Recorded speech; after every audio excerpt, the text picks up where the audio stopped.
I got 99 problems, but one. A big gap there, though. Big gap. So, reason we've got a big gap is the thing over there. So, waiting for that to come over here into there, and the other gap is part exchange that's coming in on Saturday is going to fill that gap. So why can't that go in the gap yet? It's cleaning it. We're going to have a look in there though. We're going to have a little look. Oh. So new ones, few new ones this week. Part exchanges come through. We have got a couple more vans. There's another van coming tomorrow, or we're going to look at it tomorrow, so hopefully that's coming in. Oh, I like the upholstery in this. We might possibly add it on to the end of this video, the van that's coming in. Nice little two-berth this another little Part-X just come in, so it's a Swift Challenger 480. 9995, 2012, Motormover, nice layout. Now, this isn't particularly a lightweight van because it's got quite a lot of spec on it.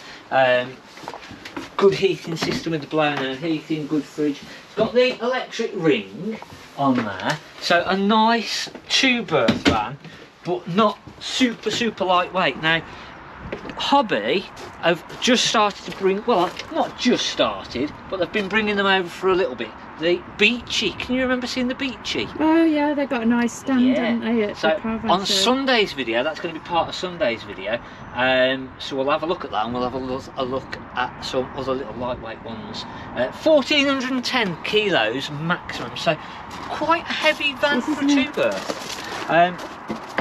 So not the lightest one in the world. The Fairway Grand, we had a look in that last week. The little Coachman, so this was fairly fresh in. This was the one. We've still not put a step in the correct place, have we? So we need to put the step in a better place. So this has got the island bed. I was going to have a proper look at this. Have a proper look. Oh, just awkward to get in with that stupid step. So another nice one that has just come in. 1460. As she stands here now, 1615 maximum. Heavy. So heavy van. So good tow car again needed for this. Talking about tow cars, we need a new tow car, don't we? We do. So we're looking for a what to swap the truck for. And again, this is going to probably roll into another video, another point, because I don't know what we're going for yet. I can't decide. I really want another truck, but I can't actually find the truck available for when they want it available, and the prices have gone stupid. They've doubled. On lease, this is you're talking about. I tend to lease the tow vehicle, and it's basically doubled. Absolutely gone mad. And this was after COVID that we took out the lease. It was only 2 years ago, wasn't it? It's not like it was COVID prices. So that's on hold. We've been and seen the part exchange on that, haven't we? So that's all okay. They're supposed to be coming to have another look at that today, just to confirm. The nice big six-berth again. We've got a few sixes. The Bailey Olympus that we looked at last week, that has gone. And then the six-berth, I've still not picked it up from Garden Village yet. He's got it in the workshop and he's still stuck on another job, so he's not actually PDI'd the six-berth to come over here yet. So that's going to probably be next week. I was hoping to have got that here for this week, but that's not happening. So another nice one. Again, 1715 maximum kilograms for a big twin axle. I was going to say, it's not too bad for a big van, is it? That's not bad at all. Yeah. So a nice big family van that makes into a double bed, 8 foot wide, the side dinette, and then we've got the bunk beds at the back.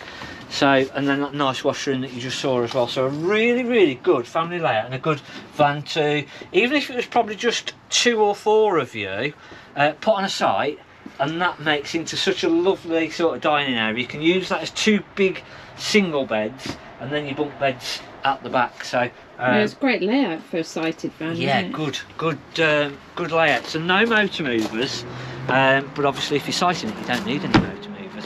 The little Avondale, old but gold, 2002. Good condition, this one. So a lot of interest in this one. We had a couple of vans that we sold. They're going over to Thailand. So a little couple of Part-X's there, sort of going over to Thailand. But yeah, this was 2002. and really good on the damp on this one, so I can't believe this hasn't gone. But I think because it's 3495, it is a little, it's an expensive older one, but it's a good older one. So, but that's potentially what's just been holding the price back a little bit. But I think someone's coming to have a look at this again this afternoon. There's flooring and everything that's underneath on this one. And the Avondales, they had the spare wheel in the floor. Oh, can't get it up. Oh, inside? Yeah, I can't get it up. Oh my gosh. So that's the spare wheel in there, I just can't get it up. Oh dear. Can't get it up today, sorry. It's not very good. So, nice one. Now we're going to look at Motormovers. So we had a few people saying about issues with the Motormovers. So when we're sort of going to, just trying to find one that's got a Motormover. Oh, this unicorn. So nice unicorn. When we're looking to use our Motormover, there's a few things that we need to make sure are correct. Firstly, we want to make sure that your actual caravan battery is good, and I don't think this has got a battery on it, unfortunately. So we can't use the mover at all. And obviously, if your battery on your caravan is no good, your mover's not going to work. Right. So you or want to make sure, non-existent. yeah, just not happening. So we want to make sure that on your leisure battery, number one, that is good and that is charged up. And when we check it on our little dial above the door, that it's actually got a good amount of charge in it, and we want to be sort of between 12.5 and 13 volts actually just in the battery at rested voltage. If that battery is lower than 12.5 volts, it's potentially going to cause us an issue with the mover. So yeah, if the battery is lower than 12.5 volts, then we're going to have issues. So the other thing that can happen is that we can be showing up on the battery voltage that we're good, and then as we try to use the mover, the battery voltage drops right down. So make sure once your handset is turned on, you've turned the key switch on. Most of them are in the battery box. On this one, it's actually in the cupboard here. So just remember that you've got your little key switch. It is, isn't it? But these obviously don't have a battery box. So these would, on the Baileys, be potentially fitted to the outside or under one of the bed boxes. Obviously this has got single beds, but because the battery's there, they fit the Motormover switch just here. So want to make sure that switch is on, and then on our actual Motormover box we'll have some little lights. So we want to be making sure that our little lights are coming on. You'll be able to see our little lights. So up the top here we've got little lights. So what we want to make sure is that once we've turned this on, our little lights are actually coming on.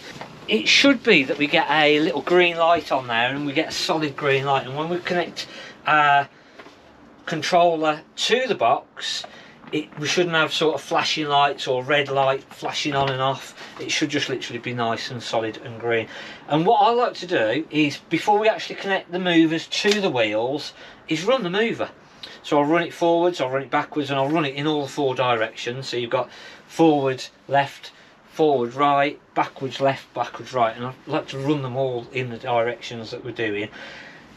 And check on the voltage meter that our battery isn't sort of, as we go to hit the mover button, the battery isn't dying and falling right back off the edge of the earth. We want to make sure that it is holding and working correctly.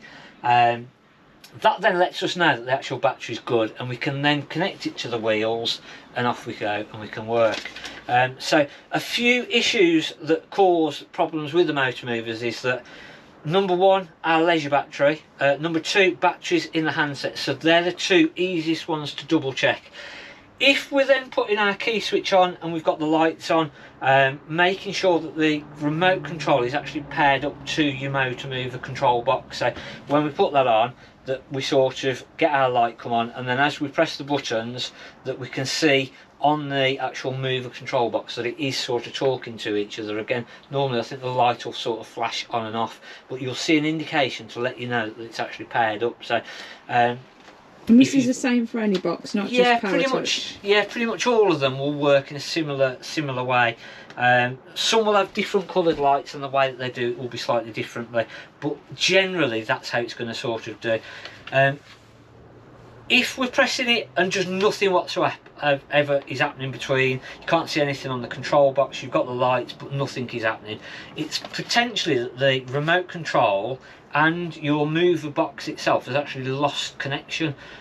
So whatever Motormover it is, if you then search on Google pairing up my handset to my Motormover, it's a Rike one, it's a Power Touch, an eMove one, whatever it is, if you Google that, and that should tell you how to repair it. And normally there's a little reset button that you hold in for about 5 seconds, the lights all start flashing, you put the handset on, and you then either just put it on or move it in one of the directions, and that should repair your box up.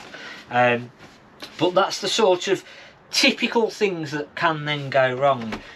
Something else is if you then are using your mover but in one of the directions it's not moving, and it'll be sort of forwards or backwards, and it's just not doing anything at all, just make sure your wires are connected properly. So if one side is actually working and your other side of the mover isn't, just have a quick look underneath. That's clever. We'll have our wires coming onto the box. So on this one, it's round this side that we can't see. But what we'd do is then just make sure that our wires are actually connected properly. Give them a bit of a jiggle, because again, what can sometimes happen is that we just get a bad connection over the winter. So with all the weather being horrible and everything, it can just cause a bad connection. So just making sure our connections are good, and then maybe a little bit of electrical spray, or WD do an electrical contact cleaner spray, and again you can spray those up and just make sure that they're okay. That will normally get you going. If that doesn't get you working, there's potentially an issue with the electronics box, or a potential issue with one of the actual motors on the mover itself. So that could then cause you more problems. And obviously it's not just going to be a quick fix, it's then going to have to get in touch with the manufacturer, and they will normally then have a little bit of a procedure. Well, like I say, check your battery, check it, so all the things that we've done, and then they can tell you exactly what is happening or what's not happening, depending on the lights that you've got on the box and the controller. So hopefully, if you've got a Motormover and you've got any issues, that might just get you going again and get you working. But a good one to sort of, if you've not already used the Caravan already, give that mover a check nice and early. And again, we've said it before, make sure that leisure battery is good. Weather is sort of turned and we're starting to get a lot more sun as well, so if you've got a solar panel, making sure your solar panel up on the roof is nice and clean, and that's doing as it should be as well. On Sunday's video, we're going to try a little bit more of a like, not a show, but sort of make it a bit more showy sort of thing, and a few different things, and just a new format. So don't miss Sunday's video. Hopefully it will be entertaining at nothing else. It might not be, it might be rubbish to be fair, but have a watch anyway. Right, so that is pretty much it for this video. If you've liked it, hit the like button, hit the subscribe button, and we'll see you on Sunday's video. Thanks for watching. I'm Mark at the Caravan Place.